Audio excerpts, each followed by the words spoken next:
So here we go again.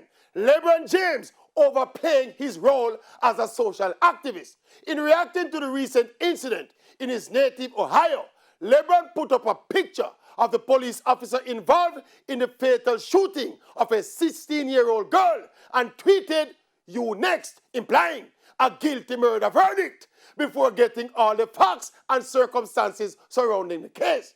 And after a flurry of criticism, LeBron deleted the tweet and said it was misunderstood and blah, blah, blah. And this is the problem with people like LeBron James. As a black superstar athlete with a social conscience and a massive platform, nothing is wrong with speaking out. But sometimes the popularity gets to these athletes' head and them get caught up in their own hype and start overestimating their role and importance in the process of change. LeBron James earned his respect, his wealth, and his status not from his views on social and racial issues, but because he's one hell of a basketball player.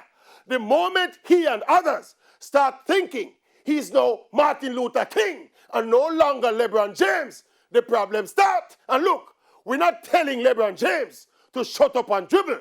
We just say, LeBron, get well soon. Talk and tweet less and dribble and score some more. The Lakers are going to need it.